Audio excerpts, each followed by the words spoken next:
Hello cooking lovers, బాగున్నారు కదా? Welcome to Padmavathi gardening and cooking YouTube channel. ఈ వీడియోలో మీ ముందుకు మరో టిఫిన్ ఐటమ్తో వచ్చేసామండి. అదే మజ్జిగట్లు, అది కూడా విత్ అల్లం చట్నీ. మామూలుగా అయితే రాలేదన్నమాట. చివరికి చూసి చేసే విధంగా వచ్చినా కామెంట్ చేయండి, లైక్ చేసి షేర్ చేసి సబ్స్క్రైబ్ చేసి మన ఫ్యామిలీతో జాయిన్ అయిపోండి. ఇంకా ఆలస్యం చేయకుండా వీడియోని స్టార్ట్ చేద్దాం. Let's start our video now.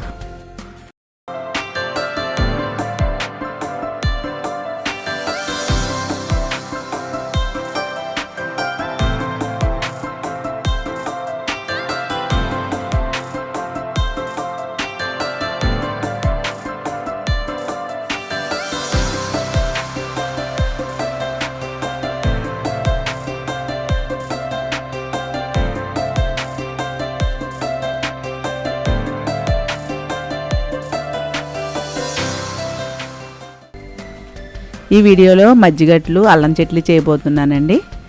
ఈ మజ్జిగట్లకి ఒక గ్లాసు పుల్ల మజ్జిగ తీసుకున్నాను, ఒక గ్లాసు రేషన్ రైస్ తీసుకున్నాను. ముందుగా ఈ రేషన్ రైస్ని 2-3 సార్లు శుభ్రంగా వాష్ చేసుకుని మజ్జిగ వేసి నానబెట్టుకోవాలండి. నేను వెన్న తీసిన మజ్జిగని యూజ్ చేస్తున్నాను. మీరు పుల్ల మజ్జిగైనా పర్వాలేదు, పెరుగైనా పర్వాలేదు, పుల్లగా ఉండాలండి. పెరుగైతే 1/2 గ్లాస్ తీసుకోండి. నేను గ్లాస్ మజ్జిగ తీసుకున్నాను, గ్లాస్ రేషన్ బియ్యం తీసుకున్నాను. ఈ విధంగా శుభ్రం చేసిన రైస్లో ఒక గ్లాసు మజ్జిగ వేసి నానబెట్టాలి. ఒక గ్లాసు మజ్జిగ అండి. పుల్లగా ఉన్న మజ్జిగ అయితే అట్లు బాగా వస్తాయండి. ఒక గ్లాసు పుల్ల మజ్జిగ, 1 టీ స్పూన్ కంటే ఎక్కువ మెంతులు, 1/2 కప్పు అటుకులు. గుప్పుడుతో ఇలా గుప్పుడు అవ్వాలి.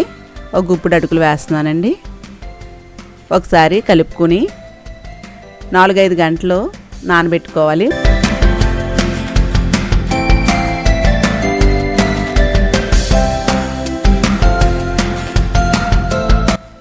నాలుగైదు గంటలు నానిన తర్వాత ఈ విధంగా ఉన్నాయండి. ఈ మజ్జిగలో వేసిన బియ్యం ఇవన్నీ కూడా మిక్సీలో వేస్తున్నానండి. నేను ఇంకో పెద్ద జారులో వేసుకుని మిక్సీలో వేసి బాగా మెత్తగా గ్రైండ్ చేసుకుందాం పిండిని. కొద్దిగా వాటర్ కూడా యాడ్ చేసుకోవాలండి. బాగా మెత్తగా రుబ్బుకోవాలి. ఈ విధంగా రుబ్బాలండి. ఇది ఒక స్టీల్ గిన్నెలోకి తీసుకుంటున్నాను. బాగా మెత్తగా ఉంటే అట్లు బాగా వస్తాయి. ఈ స్టీల్ గిన్నెలోకి తీసుకుంటున్నానండి. దీంట్లో నేను వాటర్ అది ఏమీ యాడ్ చేయలేదు. ఈ ప్లేట్ పెట్టేసి నైట్ అంతా బయట వదిలేద్దాం. ఉదయానికి చూడండి ఏ విధంగా పొంగిందో. దీంట్లో సరిపడా సాల్ట్ వేసుకుని, నేనైతే టీ స్పూన్ సాల్ట్ వేస్తున్నాను. గరిటె పెట్టి బాగా కలుపుకోవాలి. ఇందులో ఇంకా వాటర్ అది ఏమీ యాడ్ చేయవసరం లేదండి. అట్లు వేసుకోవడానికి పిండి సరిపడా సమానంగా ఉన్నది. అట్లు వేసుకోవచ్చండి. ఇంకా వాటర్ యాడ్ చేయట్లేదు. ఇది పక్కన పెట్టుకుందాం. ఈ అట్లోకి అల్లం చట్నీ చేస్తున్నానండి. ఎండుమిర్చి, అల్లం, బెల్లం.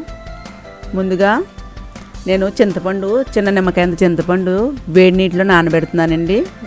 వేడి నీళ్ళు వేసి నానబెట్టడం వల్ల పచ్చడి 2 రోజులు నిల్వ ఉంటుంది. చింతపండు గుజ్జు కూడా త్వరగా వస్తుందండి. ఈ పచ్చడి చేసుకోవడానికి స్టవ్ వెలిగించి పాన్ పెట్టుకుందాం. 1 టేబుల్ స్పూన్ ఆయిల్ వేస్తున్నాను. ఈ ఆయిల్ బాగా మరిగాక పోపులు వేయించుకుందాం.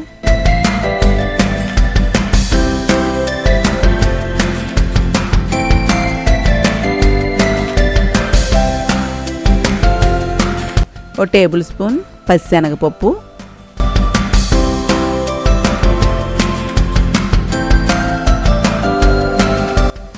ఒక టేబుల్ స్పూన్ చాయ్ మినపప్పు వేసి కొంచెం దోరగా వేయించుకుందాం.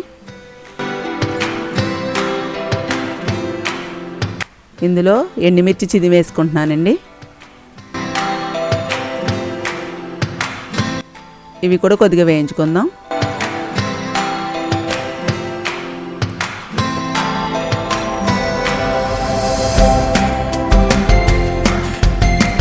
ఇందులో 1 టేబుల్ స్పూన్ ధనియాలు, 1 టీ స్పూన్ జీలకర్ర వేసి ఇవి కూడా వేయించుకుందాం.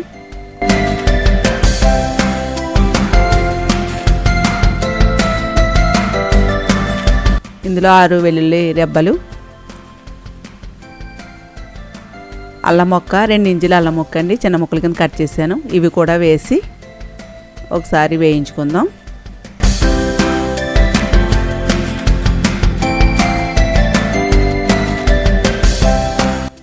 అల్లం ముక్క కూడా వేగాలండి, అప్పుడే పచ్చడి బాగుంటుంది. ఇవన్నీ కూడా వేగిపోయాయి. ఒక ప్లేట్లోకి తీసుకుంటున్నాను. అదే పాన్లో ఒక పెద్ద టమాటా తీసుకున్నానండి నేను. మీరైతే చిన్న టమాటా అయితే 2 టమాటాలు తీసుకోండి. చిన్న ముక్కల కింద కట్ చేసి మగ్గనిద్దాం. ఒకసారి కలుపుకొని మూత పెట్టి మగ్గనిద్దాం. టమాటా కూడా మగ్గిందండి. ఇది బాగా కలుపుకొని బౌల్లోకి తీసేసుకుందాం. ఇవి చల్లారాక మిక్సీలో పచ్చడి చేసుకుందామండి. ఈలోగా పోపు పెట్టుకుందాం ఈ పచ్చడికి. ఈ పాన్ క్లీన్ చేసి 1 టేబుల్ స్పూన్ ఆయిల్ వేస్తున్నాను. ఆయిల్ మరిగాక పచ్చిశనగపప్పు,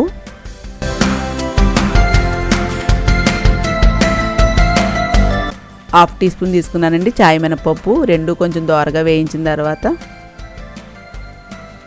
ఇందులోకి ఒక ఎండుమిర్చి, జీలకర్ర, ఆవాలు కలుపుకొని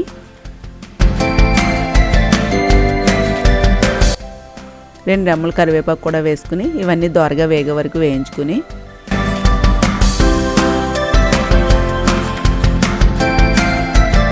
పోపు వేగిపోయిందండి. స్టవ్ ఆఫ్ చేసుకుందాం. ఇప్పుడు పచ్చడి చేసుకుందాం. మిక్సీ జార్లో పచ్చడి కోసం వేయించిన ఈ పోపులన్నీ వేసి మిక్సీ పట్టుకుందాం. ముందు పొడిలా చేసుకుందామండి.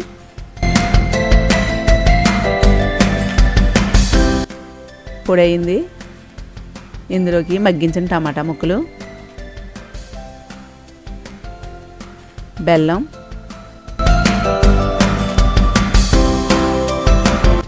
బెల్లం 3 టేబుల్ స్పూన్లు తీసుకున్నానండి. 1 టీ స్పూన్ సాల్ట్, సరిపడా సాల్ట్ వేసుకోండి. చింతపండు గుజ్జు వేసి ఇవన్నీ బాగా మెత్తగా గ్రైండ్ చేద్దాం.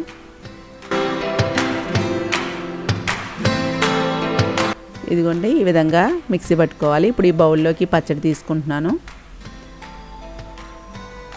కొద్దిగా వేడి నీళ్ళు యాడ్ చేసి మనం అట్లో నంచుకుంటాకు వీలుగా వేడి నీళ్ళు యాడ్ చేసి కలుపుకొని వేయించిన పోపులు ఇందులో వేసుకుంటున్నాను.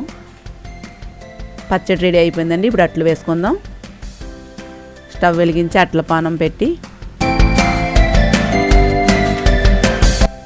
అట్ల రేకు బాగా వేడవ్వాలండి. నాన్ స్టిక్లో వేస్తున్నాను నేను. అట్ల రేకు బాగా హీట్ అయ్యాక ఉల్లిపాయతో మొత్తం అట్ల రేకు అంతా అప్లై చేసి అట్లు బాగా వస్తాయండి. ఆనియన్తో ఫస్ట్ అప్లై చేస్తే రేకంతా. ఇప్పుడు ప్లెయిన్గా వేస్తున్నానండి అట్టు. 2 గరిటెలు పిండి అట్టు వేసి బాగా పులిసింది కదండి పిండి. చూడండి ఏ విధంగా కన్నాలు పడుతున్నాయో. చుట్టూ కొద్దిగా ఆయిల్ వేసుకుని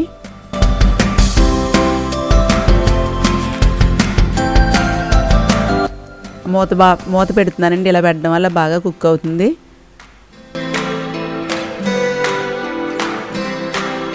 ఇదిగోండి వేగింది అట్టు. రెండో వైపు తిప్పుకుందాం.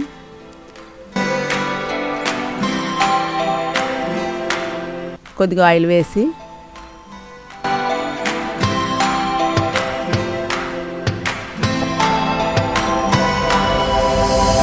అట్టు వేగిపోయిందండి. ఒక ప్లేట్లో తీసుకుందాం. అదే పాన్ మీద ఒకసారి మళ్ళీ ఉల్లిపాయని అప్లై చేసి ఇంకో అట్టు వేసుకుందామండి. ఇందాక ప్లెయిన్గా వేసాను. ఇది నేను ఉల్లిపాయ ముక్కలో వేస్తానండి. మనకి అట్లు మందంగా వేసుకోవచ్చు, కొంచెం పల్చగా కూడా దోశలా వేసుకోవచ్చు. ఇది నేను కొంచెం పల్చగా దోశలా వేస్తున్నాను. కొంచెం గరిటతో కొంచెం పెద్దగా వేస్తున్నానండి. ఇదంతా అట్టు దోశలా వేసుకుని ఇందులోకి నేను ఉల్లిపాయ ముక్కలు, పచ్చిమిరపకాయ, అల్లం చిన్నగా కట్ చేసిన ముక్కలు వేస్తున్నాను. మీకు ఉల్లిపాయ ముక్కలు అది ఇష్టమైతే ఉల్లిపాయ ముక్కలు, పచ్చిమిరపకాయ ముక్కలు వేసుకోవచ్చు. లేకపోతే ప్లెయిన్గా కూడా వేసుకోవచ్చు అండి. అట్లు మందంగా వేసుకోవచ్చు, దోశలా కొంచెం పల్చగా కూడా వేసుకోవచ్చు. ఎలా వేసుకున్నా అట్లు ఈజీగానే వచ్చేస్తాయండి. ఒకసారి అట్ల పొడులతో ప్రెస్ చేసి చుట్టూ కొద్దిగా ఆయిల్ వేసుకుని మీడియం ఫ్లేమ్లో వేస్తున్నానండి అట్లు. ఈ అట్లు క్రిస్పీగా కూడా వస్తాయి. మీకు కాసేపు సిమ్లో పెట్టుకుని ఎక్కువసేపు ఉంచుకుంటే కరకరలాడుతూ కూడా ఉంటాయండి. రెండో వైపు తిప్పుకుందాం. రెండో వైపు కూడా కొద్దిగా ఆయిల్ వేసుకుందాం. ఈ అట్టు కూడా ఎగిపోయిందండి. మజ్జిగ అట్లు రెడీ అయిపోయండి అల్లం చట్నీతో. టేస్ట్ చూసేద్దామా? ఈ అట్లు మీరు కూడా ట్రై చేయండి, టేస్ట్ చాలా బాగుంటాయి. ఈ అట్లు వేసి ఎలా వచ్చిందో నాకు కామెంట్ చేయండి. ఈ వీడియో నచ్చితే లైక్ చేయండి, మీ ఫ్రెండ్స్కి షేర్ చేయండి. మరిన్ని వీడియోల కోసం నా ఛానల్ సబ్స్క్రైబ్ చేయండి, బెల్ ఐకాన్ని యాక్టివేట్ చేయండి. నెక్స్ట్ వీడియోలో కలుసుకుందాం.